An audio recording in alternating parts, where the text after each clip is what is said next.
आज की क्लास में हम स्टार्ट करेंगे इलेक्ट्रिक फील्ड। अब इलेक्ट्रिक फील्ड क्या होती है?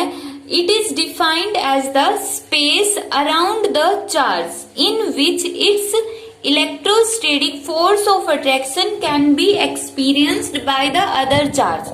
अब इसका मीनिंग क्या होगा? फॉर एग्जाम्पल हमने एक चार्ज कंसीडर किया क्यू चार्ज, तो यहाँ पर जो मेन चार्ज है वो क्या हो गया? Q charge.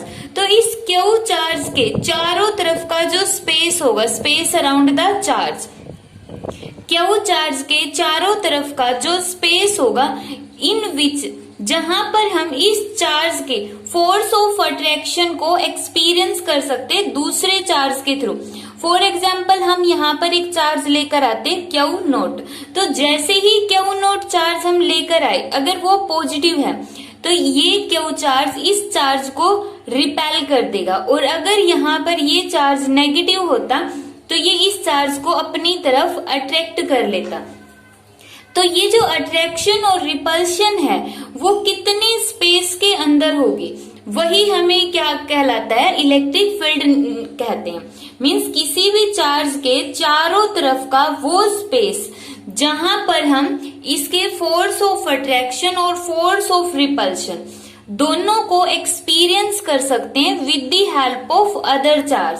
दूसरे चार्ज की हेल्प से जब हमने इस चार्ज के फोर्स ऑफ अट्रैक्शन और फोर्स ऑफ रिपल्शन को एक्सपीरियंस कर लिया, तो उस स्पेस का नाम हमने क्या दे दिया है? इलेक्ट्रिक फील्ड नाम दे दिया है।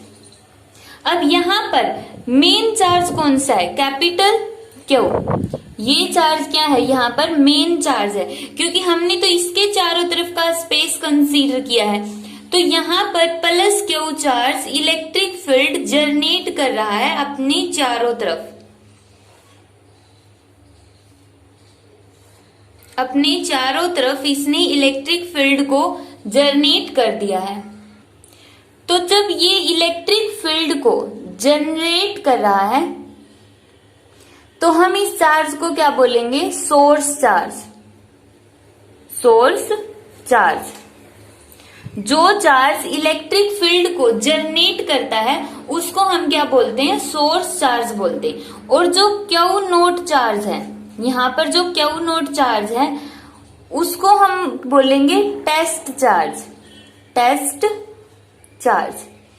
अब इसको हमने टेस्ट नाम क्यों दिया है? क्योंकि ये प्लस क्यू की जितनी फील्ड है उसको टेस्ट करता है। प्लस क्यू की वजह से जितनी फील्ड जनरेट हुई है उसको क्या करेगा? टेस्ट करेगा, या फिर बोल दो चेक करेगा कि इस प्लस क्यू चार्ज की वजह से कितनी एरिया के अंदर फील्ड फैली हुई है, कितने एरिया के अंदर वो फोर्स ऑफ अट्रैक्शन या फोर्स ऑफ रिपल्शन लगा रहा है। उसको चेक करने के लिए हम स्मॉल क्यू नोट चार्ज को लेकर आए हैं, इसलिए हमने क्यू नोट चार्ज को क्या नाम दे दिया? टेस्ट चार्ज दे दिया है। और इसको हमने सोर्स नाम क्यों दिया? क्योंकि ये खुद इलेक्ट्रिक फील्ड का एक सोर्स है, इसकी वजह से ही इलेक्ट्रिक फील्ड जनरेट हो रही है, इसलिए हमने इसको नाम दिया है सोर्स चार्ज। तो यहाँ पर हमने दो चार्जेस लिए, एक तो सोर्स चार्ज जिसकी वजह से हम इलेक्ट्रिक फील्ड देखना चाहते हैं कि कितनी इलेक्ट्रिक फील्ड है, और एक है टेस्ट चार्ज। टेस्ट चार्ज का यूज होगा सोर्स चार्ज की इलेक्ट्रिक फील्ड को टेस्ट करने के लिए। अब यहाँ पर एक इम्पोर्टेंट पॉइंट है, वो ये है कि क्यू नोट चार्ज को हम बहुत ज्यादा स्मॉल लेते हैं, very very small, very very small. ऐसा क्यों होता है? बहुत ज्यादा स्मॉल लेने की जरूरत क्यों है? तो इस क्वेश्चन को समझने से पहले हम देखते हैं कि इस स्पेस के अंदर जो फोर्स ऑफ अट्रैक्शन और फोर्स ऑफ रिपल्शन ये टेस्ट चार्ज एक्सपीरियंस करेगा, उसको हम क्या नाम देंगे? नेक्स्ट है इलेक्ट्रिक फील्ड इंटेंसिटी। अब इलेक्ट्रिक फील्ड, यहाँ पे जो ये इंटेंसिटी वर्ड है इसका मीनिंग क्या है? Strength of electric field. Intensity का मीनिंग क्या होगा? Strength of electric field. ये फाइंड आउट करना कि जो ये सोर्स चार्ज हमने लिया है कैपिटल क्यू, इसके सराउंडिंग में जो स्पेस है वहां पर इलेक्ट्रिक फील्ड की कितनी स्ट्रेंथ है उसकी अमाउंट कैलकुलेट करना, और उस अमाउंट को ही इन्होंने क्या नाम दे दिया है, इंटेंसिटी वर्ड ऐड कर दिया उसके लिए। अब यहाँ पे इलेक्ट्रिक फील्ड इंटेंसिटी की डेफिनेशन क्या होगी, it is defined as the measurement of strength of electric field at any point. जैसे इस पॉइंट के ऊपर अगर हमने इलेक्ट्रिक फील्ड इंटेंसिटी की मेजरमेंट कर लिया, इलेक्ट्रिक फील्ड को मेजर कर लिया कि इलेक्ट्रिक फील्ड की वैल्यू कितनी होगी, तो उसको हमने क्या नाम दे देंगे, इलेक्ट्रिक फील्ड इंटेंसिटी। इसी तरह इसकी एक और डेफिनेशन होगी, इलेक्ट्रिक फील्ड इंटेंसिटी को रिप्रेजेंट करेंगे हम ई वेक्टर से, ई और उसके ऊपर वेक्टर, ये सिंबल किसका होगा, इलेक्ट्रिक फील्ड इंटेंसिटी का। अब इलेक्ट्रिक फील्ड इंटेंसिटी किसके इक्वल होगी, force experienced by a unit positive charge. ये क्या होगा, force experienced by a unit positive charge. अगर इस पॉइंट पर निकालना चाहते तो पॉइंट क्या होगा, क्यू नॉट, क्यू नॉट। यहाँ पे क्यू नॉट क्या है, टेस्ट चार्ज। अब इसके लिए हम लिखेंगे कि limit Q nought tends to 0 F vector divide by Q nought. सबसे पहले हम ये फॉर्मूला देखते हैं, इसका मीनिंग क्या होगा कि it is defined as the force experienced by a unit positive charge. इस चार्ज ने जितना फोर्स एक्सपीरियंस किया है इस पॉइंट के ऊपर, उस फोर्स एक्सपीरियंस करने को ही हमने क्या नाम दिया है, इलेक्ट्रिक फील्ड इंटेंसिटी। और फोर्स भी किसने एक्सपीरियंस किया है, यूनिट पॉजिटिव चार्ज ने। मींस जो क्यू नॉट हमने माना है उसका मैग्नीट्यूड हमने कितना माना है, यूनिटी मैग्नीट्यूड लिया है, बिल्कुल यूनिट मैग्नीट्यूड का चार्ज होगा। और वो चार्ज जितना फोर्स एक्सपीरियंस करता है उस फोर्स का भी नाम हमने क्या रख दिया, इलेक्ट्रिक फील्ड इंटेंसिटी। अब क्यू नॉट को हमने बोला क्यू नॉट टेंड्स टू 0। अब क्वेश्चन ये आता है कि ये क्यों लिया है, जो हमने अपने प्रीवियस टॉपिक के लास्ट में बताया था कि क्यू नॉट चार्ज को, यूनिट चार्ज को या टेस्ट चार्ज को हम यूनिट क्यों लेते हैं या फिर क्यू नॉट टेंड्स टू 0 ऐसा क्यों लेते हैं। अब ये जो टेंड्स टू वर्ड है इसको हम पढ़ते हैं टेंड्स टू।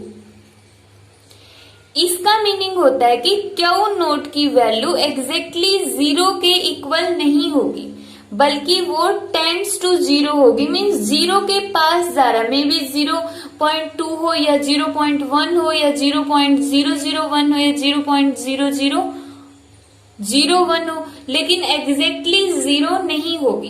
तो क्यू नॉट टेंड्स टू का मतलब है कि वो एग्जैक्टली 0 नहीं है, बल्कि वो 0 की तरफ वैल्यू जा रही है, मतलब बहुत ही ज्यादा स्मॉल चार्ज हमने यहाँ पे इसको कंसीडर किया है।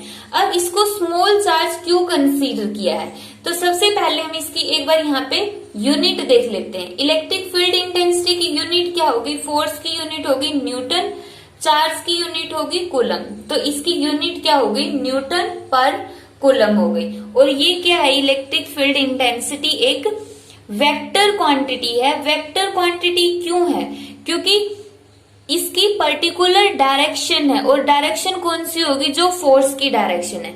अगर हमने यहाँ पर ये वाला चार्ज पॉजिटिव कंसीडर किया है और अगर हमने टेस्ट चार्ज को भी पॉजिटिव मान लिया, तो ये इलेक्ट्रिक फील्ड इस चार्ज को रिपेल करके अपने स्पेस से बाहर सेंड कर देगी, बाहर की तरफ उसको रिपेल कर देगी। तो इस रिपल्शन की जो डायरेक्शन होगी बाहर की तरफ, तो वो हो गया फोर्स, और यहीं पर क्या हो जाएगी, इलेक्ट्रिक फील्ड इंटेंसिटी की डायरेक्शन हो जाएगी। तो इलेक्ट्रिक फील्ड इंटेंसिटी क्या होती है, एक वेक्टर क्वांटिटी होती है, और उसकी डायरेक्शन क्या होगी, फोर्स की डायरेक्शन होगी, और उसकी यूनिट होती है न्यूटन पर कूलम। अब हम इस क्वेश्चन का आंसर देखते हैं कि limit Q nought tends to 0 क्यों होती है। अब इसके अंदर हमारा मेन वर्क क्या है, प्लस क्यू, जो कि सोर्स चार्ज है, इसकी वजह से इलेक्ट्रिक फील्ड को मेजर करना है। हम क्या करना चाहते हैं, measure the electric field of Q charge. Q charge की इलेक्ट्रिक फील्ड को हम मेजर करना चाहते हैं। तो मान लिया यहाँ पर ये क्यू चार्ज है, इसकी वजह से इलेक्ट्रिक फील्ड कहाँ पर हो गई, बाहर की तरफ हो गई, हर एक डायरेक्शन में इसकी इलेक्ट्रिक फील्ड हो गई।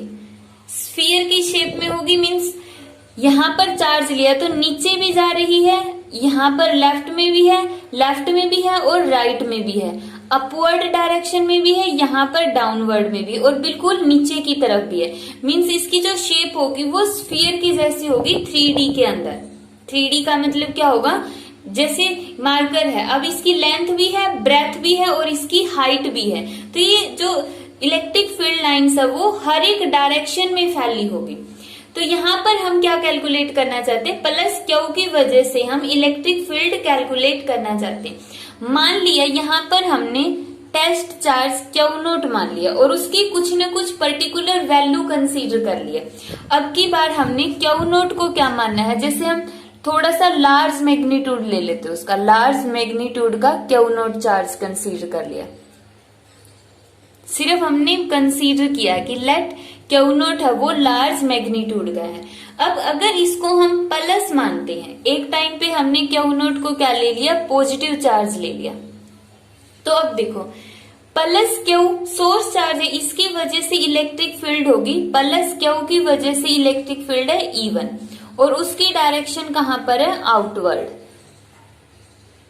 आउटवर्ड डायरेक्शन ये हो गई, ठीक है। इसी तरह क्यू नोट भी क्या, लार्ज मैग्नीट्यूड का है, अगर लार्ज मैग्नीट्यूड का तो इसकी इलेक्ट्रिक फील्ड भी तो होगी, और प्लस चार्ज की वजह से इलेक्ट्रिक फील्ड की डायरेक्शन हमेशा बाहर की तरफ होती है। जैसे अगर इस फिगर को मैं यहाँ पे ड्रॉ करती हूँ तो प्लस क्यू की वजह से इलेक्ट्रिक फील्ड होगी E1 ये वाली। अब यहाँ पर हमने क्यू नोट चार्ज कंसीडर किया, वो भी प्लस है, तो उसकी इलेक्ट्रिक फील्ड की डायरेक्शन भी होगी इसी तरह से बाहर की तरफ। अब देखो इन दोनों इलेक्ट्रिक फील्ड की वैल्यू वो एक दूसरे को कैंसिल आउट कर देगी। मान ली इसकी वजह से इलेक्ट्रिक फील्ड है E2, तो यहाँ पे नेट इलेक्ट्रिक फील्ड कितनी बन गई, नेट इलेक्ट्रिक फील्ड कितनी हो गई, E1 माइनस E2। अगर हम क्यू चार्ज को क्यू नोट से ग्रेटर ले रहे हैं, बहुत ज्यादा बड़ा नहीं है, बस बड़ा है, तो उस टाइम पे E1 इलेक्ट्रिक फील्ड बड़ी होगी, तो नेट कितनी बच गई, E1 माइनस E2। बट हम कैलकुलेट क्या करना चाहते थे, हमें तो सिर्फ इसकी इलेक्ट्रिक फील्ड कैलकुलेट करनी थी, क्योंकि हम सिर्फ इसकी जो टोटल इलेक्ट्रिक फील्ड है कि इस चार्ज ने कितनी इलेक्ट्रिक फील्ड प्रोड्यूस की है, हम वो कैलकुलेट करना चाहते हैं, ना कि क्यू नोट की। क्यू नोट तो इसको कैलकुलेट करने के लिए हमने यूज किया है, क्यू नोट का क्या किया हमने, इसकी इलेक्ट्रिक फील्ड को कैलकुलेट करने के लिए हमने इसका यूज किया है। बट अगर हम क्यू नोट को लार्ज मैग्नीट्यूड का ले लेंगे तो वो क्यू नोट क्या करेगा, इस क्यू की इलेक्ट्रिक फील्ड को रिड्यूस कर देगा, इलेक्ट्रिक फील्ड को रिड्यूस कर दिया।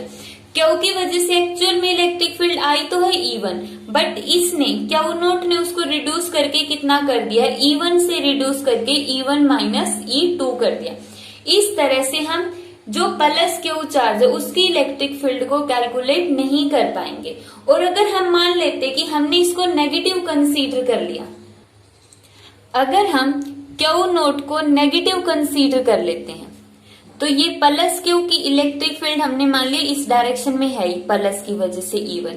अब यहाँ पर हमने रख दिया क्यू नोट जो नेगेटिव है, नेगेटिव की वजह से इलेक्ट्रिक फील्ड, पॉजिटिव की वजह से तो इलेक्ट्रिक फील्ड बाहर की तरफ निकलती है, और नेगेटिव की वजह से इलेक्ट्रिक फील्ड की डायरेक्शन होती है अंदर की तरफ।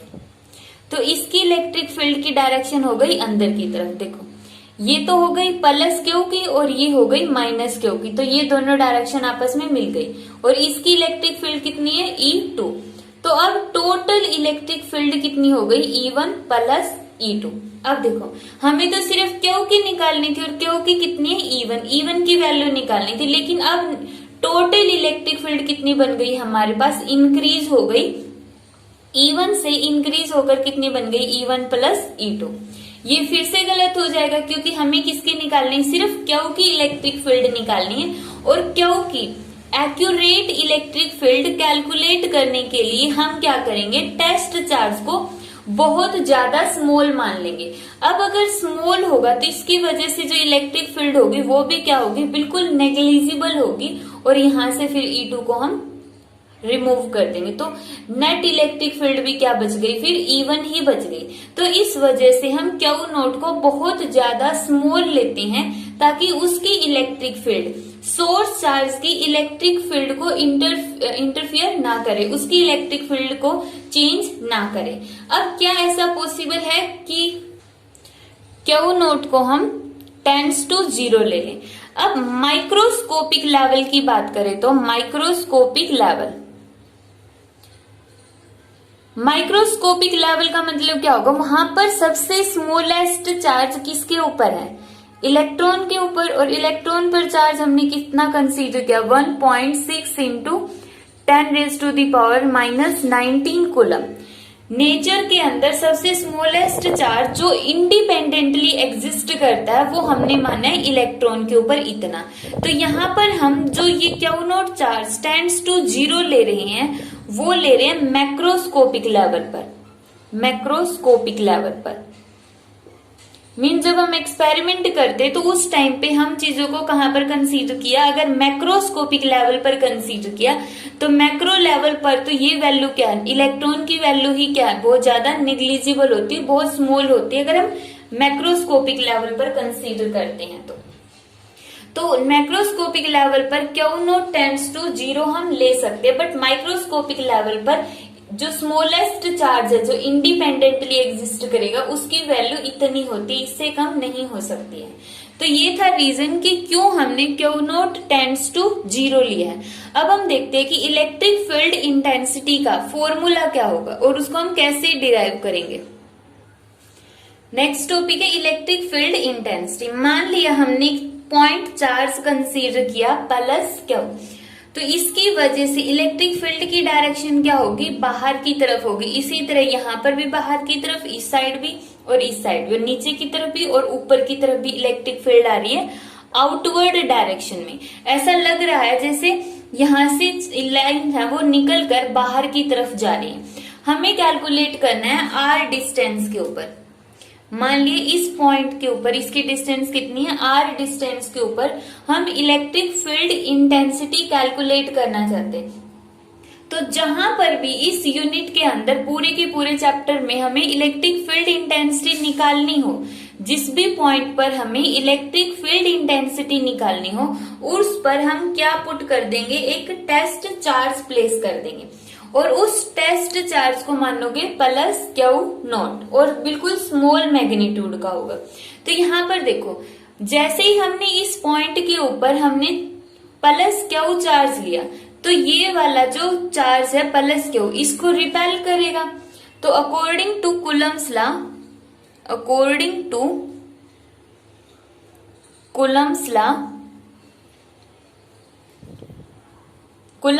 के अकॉर्डिंग प्लस क्यू ने इस क्यू के ऊपर कितना फोर्स लगा के इसको रिपेल कर दिया, फोर्स की डायरेक्शन क्या होगी, इस तरफ होगी। फोर्स की डायरेक्शन बाहर की तरफ होगी क्योंकि मेन चार्ज है हमारा ये वाला, प्लस क्यू चार्ज मेन है, इसका मैग्नीट्यूड ज्यादा है, मीन्स ये चार्ज बड़ा है तो ये चार्ज इसको रिपेल करके इस तरफ मूव करवाएगा, तो फोर्स की डायरेक्शन हो गई ये वाली।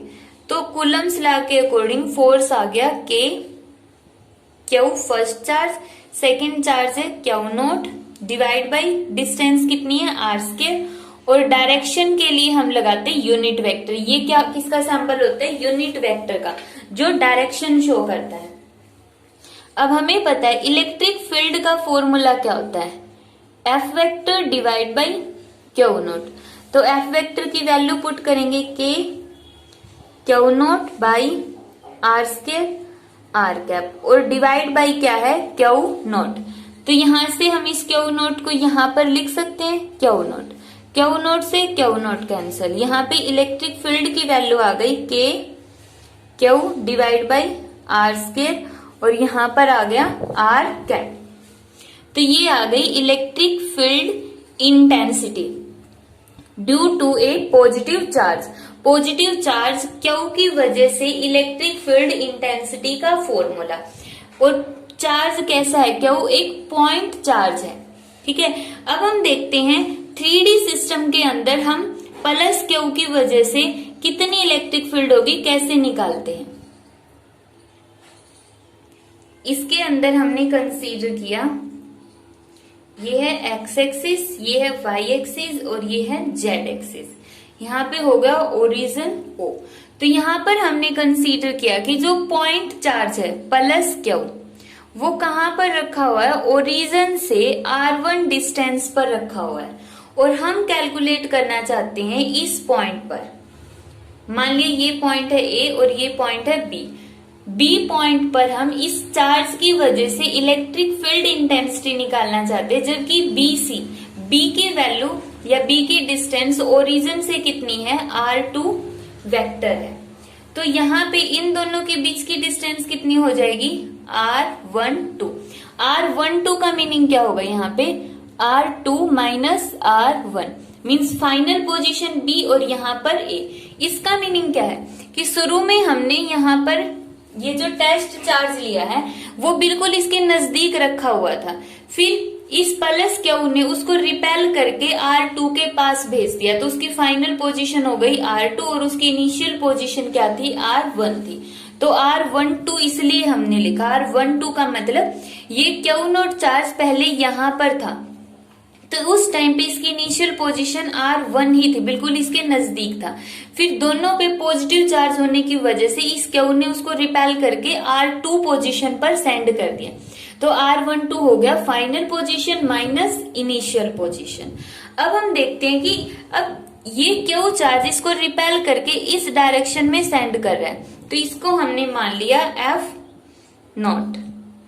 इसकी फोर्स की डायरेक्शन हो गई है F0 कि जो क्यू चार्ज ने F0 टेस्ट चार्ज के ऊपर फोर्स लगाया है। तो वही लिखेंगे using Coulomb's law. Coulomb's law के अकॉर्डिंग क्या होगा, F0 is equal to K Q nought divide by R1 का स्केयर और यहाँ पे क्या आ जाएगा R12 यूनिट वेक्टर, R1 का स्केयर और R12 यूनिट वेक्टर। इसी तरह जब हमें इलेक्ट्रिक फील्ड कैलकुलेट करनी हो तो इलेक्ट्रिक फील्ड हम कैसे निकालेंगे, इसकी वजह से इलेक्ट्रिक फील्ड होगी F0 divide by test charge Q0। तो K Q0 divide by Q0 पहले से ही है और R12 का स्केयर, यहाँ पे आ जाएगा R12 क्या, Q0 से Q0 कैंसिल। अब इलेक्ट्रिक फील्ड का फॉर्मूला यहाँ से क्या आ गया, Q डिवाइड बाई R12 का स्केयर और R1 क्या। अब हमें पता है कि यूनिट वेक्टर किसके इक्वल होता है, vector divide by its magnitude. तो अगर हम इसको सॉल्व करने लग जाएं तो यहां से क्या आएगा, K R12 vector divide by R12 का स्केयर और एक ये वाला R12। तो यहाँ पे क्या आ गया, K R12 को हम क्या लिख सकते हैं, R2 माइनस R1 और नीचे कितनी पावर हो जाएगी, 3R12 की पावर क्यूब। तो ये हो गई electric field on test charge Q0। अगर हम 3D सिस्टम के अंदर कैलकुलेट करने लग जाए तो इलेक्ट्रिक फील्ड का फॉर्मूला आ गया इस तरह से। अब इस